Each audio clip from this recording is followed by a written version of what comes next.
प्रिय दर्शकों, नमस्कार। मैं ज्योतिष आचार्य जिगर पर एक बार पूर्ण आप सबका मैं स्वागत करता हूं। और जैसा कि आप थंबनेल में पढ़ ही चुके हैं कि क्रमांक में जो आखिरी राशि बन रही है वो है देवगुरु बृहस्पति की राशि मीन राशि पाइसेस। मैं मीन लग्न के जातकों के बारे में बातचीत करने वाला हूं आज के कैसा रहेगा जून का ये महीना। और पहली जून को जब मैंने प्रश्न कुंडली बनाई थी वो कैसी थी, नए श्रोता को मैं बतलाना चाहूँगा कि मैंने सामान्य तौर पर मेरे फल कथन रहते हैं हर पहली तारीख को मैं 12 की 12 लग्न राशि के आधारित मैं प्रश्न कुंडली बनाता हूँ और फिर अपने फल कथन आपके सामने प्रस्तुत करता हूँ। आपकी निजी जिंदगी में कुछ समस्या रहती है पर्सनल लाइफ को लेकर के, या फिर प्रोफेशनल लाइफ में आपका ग्रोथ कैसा है, कोई सिंगल व्यक्ति है तो जीवन साथी कैसा मिलेगा, ऐसे अन्य कोई होंगे आपके सवाल। और बड़े सामान्य तौर पर मेरे फल कथन रहते हैं। नए श्रोताओं को ये भी मैं बताना चाहूँगा कि मैं लगन कुंडली के आधारित ही अपने फल कथन रखता हूँ। अगर आपको नहीं पता है कि आपकी लगन राशि कौन सी है तो पहले फिक्र ना करिए, आप कुंडली ओपन करिए, सेंटर में बीच में जहाँ पर ल लिखा होता है वही होती है लग्न राशि, और उसी लग्न राशि के आधारित मेरे फल कथन मैं रखता हूँ, आपके सामने मैं प्रस्तुत करता हूँ। तो ज़्यादा देर ना करते हुए मीन लगन के जातकों के लिए कैसी थी ये 9 ग्रह की ओवरऑल सिचुएशन और कैसा रहेगा इसका प्रभाव, उसके बारे में मैं आगे बातचीत करूंगा। यही पर वाणी को प्रारंभ करूंगा। छोटा सा निवेदन करते हुए अपनी वाणी को प्रारंभ करूंगा। मेरे यूट्यूब चैनल को आप ज़्यादा से ज़्यादा लाइक शेयर सब्सक्राइब करना ना भूलिए। अच्छी बात लगी हो, पॉजिटिव बात लगी हो तो कमेंट सेक्शन में जाकर के आप कुछ लिख भी सकते हैं। ज़्यादा देर ना करते हुए मीन लगन के जातकों की 9 ग्रह की परिस्थिति कैसी थी अग्रसर करते हुए देखिए, मीन लगन के जातकों के लिए मैं बतलाना चाहूंगा यहाँ पर लगन में राहु और चंद्रमा विराजे हैं। तो राहु चंद्रमा मिल करके पहली तारीख को ही यहाँ पर विषयोग बनाया है। वहीं पर मंगल और राहु का अंगारक योग देखने को मिला है। चंद्र और मंगल का यक्ष्मी योग भी देखने को मिला है। लेकिन अगर आप मंगल की ओर अग्रसर करेंगे अपना ध्यान तो मंगल यहाँ पर 29 डिग्री के है, यानी कि पहली तारीख को की ही एक कुंडली है। लेकिन ठीक 2:30 माफ कीजिएगा, ठीक 3 बजते ही 3:30 बजते ही मंगल राशि परिवर्तन करेंगे और मेष राशि में वो राशि परिवर्तन कर देंगे। जिसका प्रभाव कैसा रहेगा जिसके बारे में मैं आपको बातचीत भी मैं करूंगा। अब यहाँ पर देखने वाली बात यह है कि आपके तीसरे घर में वृषभ राशि में राहु, माफ कीजिएगा, सूर्य, शुक्र, गुरु, बुध चतुर्ग्रही योग वाली परिस्थिति देखने को मिली है। लेकिन सूर्य एक पावरफुल प्लैनेट है, सूर्य एक शक्तिपुंज है। सूर्य बाकी की ग्रहों को, तीनों की तीनों ग्रहों को वो अस्त के करके वो रहेगा। एक नेचुरल फिनोमिनल प्रोसेस है वो, एस्ट्रोनॉमिकल, वो आगे मैं आपको डिटरमिनेंट के बारे में समझाऊंगा। केतु आपके 7वें भाव में है कन्या राशि में, और 12वें भाव में आपके शनिदेव विराजे हैं। तो कुल मिलाकर के 9 ग्रह की जो परिस्थिति कुछ ऐसी बन रही है। अभी अस्त होना क्या है, अब जो लोग मुझे पहली बार देख रहे हैं उनको मैं बताना चाहूंगा कि मेरी यूट्यूब चैनल को आप ज़्यादा से ज़्यादा लाइक करिए, सब्सक्राइब करिए। अच्छी बात लगी है तो कमेंट सेक्शन में आप लिख भी सकते हैं। तो अब ये अस्त की बात क्या है जिसके बारे में बात कर रहा था, देखिए तकरीबन 12 बजे के करीब, 12 से 3 बजे के करीब आपको ये बोला जाए कि 5 मिनट तक लगातार आप सूर्यदेव की ओर नजर मिला करके आप देखिए तो क्या होगी आपकी हालत। अब मुश्किल से कुछ सेकंड तक आप देख पाएंगे, फिर आपको डे ब्लाइंडनेस हो जाएगी। वही होती है अस्त की अवस्था। हर प्लैनेट की कुछ दृष्टियां दी जाती है, और जैसे ही डिग्रिकली सूर्य राहु केतु को छोड़ते हुए कोई भी प्लैनेट के साथ वो संधि करेगा, वो अच्छा भी होगा, वो दुश्मन भी होगा, कोई भी सिचुएशन होगी, कोई भी घर में रहेगा, लेकिन वो ग्रह को अस्त वो करते ही रहेगा। तो उसे अस्त कहना कहते हैं। तो उसका प्रभाव कैसा रहेगा, आइए इसके बारे में मैं बातचीत करना चाहूँगा। देखिए, ओवरऑल मीन राशि के जातकों के लिए शेयर मार्केट, प्रॉपर्टी, या इंश्योरेंस एजेंट है, आप ट्रेडिंग के काम करते हैं, किसी भी प्रकार का, फिर वो ट्रेडिंग हो गया, शेयर मार्केट के ट्रेडिंग हो गया या अन्य किसी क्षेत्र का वो ट्रेडिंग हो गया, ब्रोकरेज का काम हो गया, प्रॉपर्टी के संबंधित ब्रोकरेज का काम हो गया, अन्य किसी फील्ड का ब्रोकरेज का काम हो गया, आपको ध्यान में रखिए आपके लिए वक्त बहुत अच्छा रहने वाला है। लेकिन म्यूचुअली अंडरस्टैंडिंग रख के जो भी आपने काम किया है उसको कहीं ना कहीं, अगर आप कोई किसी के साथ मीटिंग में आप जा रहे हैं तो फोन में वो बातचीत रिकॉर्ड करिए, फर्स्ट ऑप्शन। सेकंड ऑप्शन, अगर रिटर्न का ऑप्शन है कुछ जगह पे, जब भी आप प्रॉपर्टी डील करते हैं या ब्रोकरेज के संबंधित काम करते हैं, ट्रेडिंग का काम करते हैं, तो ज़रूरी नहीं है कि वो सारी चीज़ एजेंट के साथ रिटर्न में हो। तो क्या कर सकते हैं आप, रिकॉर्ड कर सकते हैं या फिर परमिशन लेकर के, ध्यान में रखिए परमिशन लेकर के, ताकि सामने वाले को पता हो कि आपने वो बातचीत रिकॉर्ड की है, तो सामने वाला बातचीत से पलटे नहीं। रीज़न आपको बताने का एक ही है कि सामने वाला अगर वो पलट जाता है बात से, अगर रिटर्न में होगा तो पलट नहीं सकेगा। और दूसरा चीज़, अगर आपके पास कोई प्रूफ होगा तो आप भी अपनी बात पे अड़े रह सकते हैं और अपने पैसे नहीं डुबा सकते। अपना मॉनिटरी बेनिफिट जो भी है वो आप चलता नहीं कर सकते, या जाता वो आपको अच्छा भी नहीं लगेगा।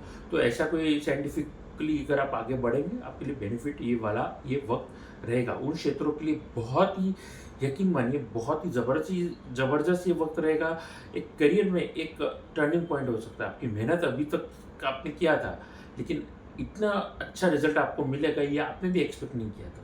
तो ध्यान में रखिए, मेहनत करते रहिए और ज़िंदगी में आगे बढ़ेंगे, फ़ायदेमंद ये परिस्थिति रहेगी। अब जाकर के आगे मैं बातचीत करने वाला हूँ नौकरी पेशा वर्ग के जातकों के बारे में।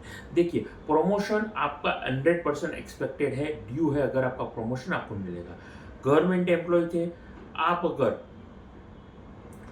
ट्रांसफर एक्सपेक्ट कर रहे थे, हो सकता है।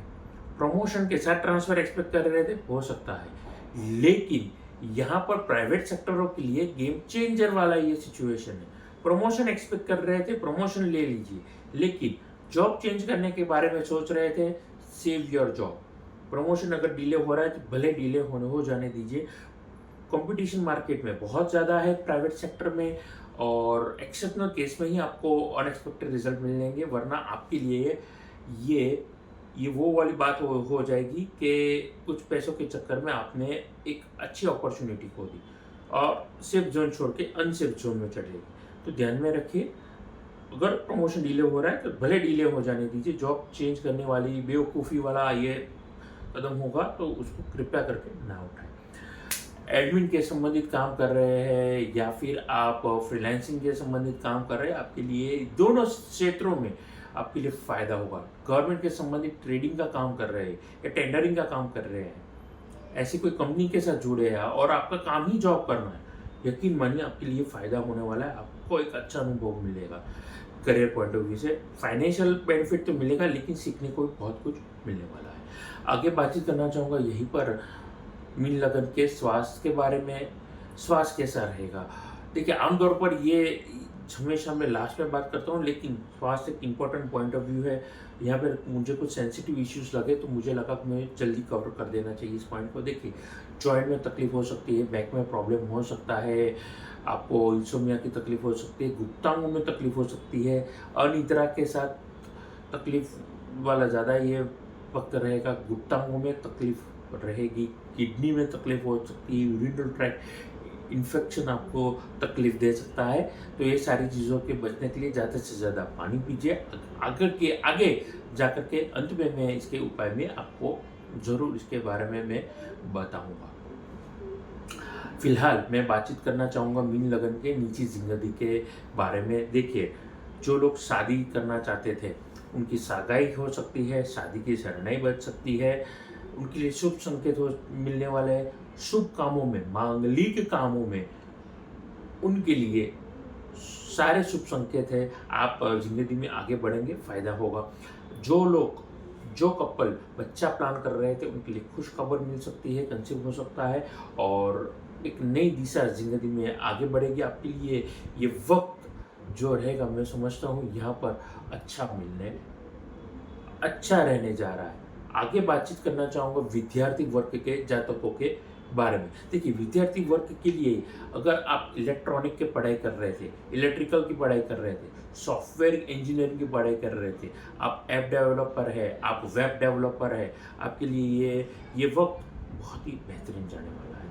वहीं पर आप मेडिकल की पढ़ाई कर रहे थे और फार्मास्यूटिकल की शायद आप पढ़ाई कर रहे थे, तो मेडिकल और फार्मा हमेशा साथ में चलता है, तो ये वक्त उनके लिए भी मेहनत वाला रहेगा, लेकिन अंत में जाकर के ये वक्त अच्छा रहेगा। So being as a student, just stay focus and keep doing the hard work. Exceptional केसों के बारे में बातचीत करना चाहूँगा। विद्यार्थी वर्ग में आप यूपीएससी की पढ़ाई कर रहे थे, आप आईपीएस की पढ़ाई कर रहे थे, गवर्नमेंट के एंट्रेंस के संबंधित कोई भी पढ़ाई कर रहे थे, आपके लिए वक्त जो रहेगा यादगार रहेगा, शानदार रहने वाला है। बस as a student just stay focus and keep doing the hard work. Now coming back to the solution, उपाय क्या हो सकते हैं? गुप्तांगों में तकलीफ हो सकती है, जैसा मैंने कहा, बैक में तकलीफ हो सकती है, या अन्य कोई तकलीफ आपको बहुत तकलीफ दे सकती है। अगर पुराना कोई रोग है तो क्या किया जाए? उपायों में कोई भी पुराना से पुराना कोई रोग हो, आप जहाँ पर दवाई रख रहे हैं, दवाई निकाल दीजिए। दवाई की शीशी के नीचे एक चौकोर टुकड़ा, एक स्क्वायर टुकड़ा चांदी का रख दीजिए और प्रभु से सिर्फ इतना प्रार्थना कीजिए कि ये दवाई बार बार लेने की जरूरत ना पड़े और दवाई छूट जाए।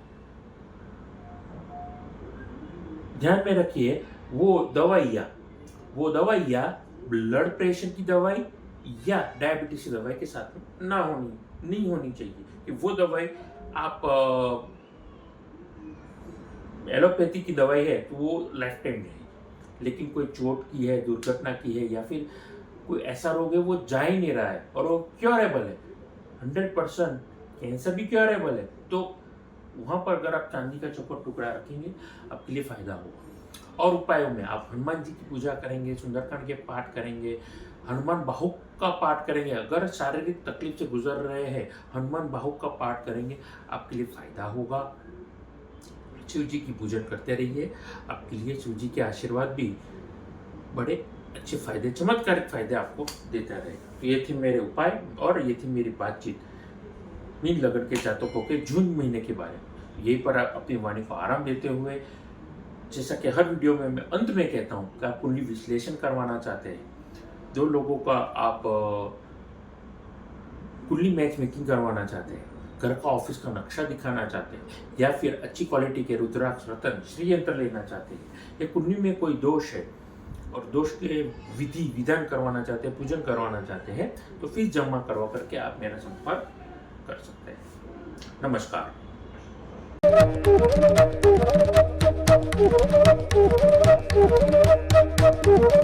Thank you.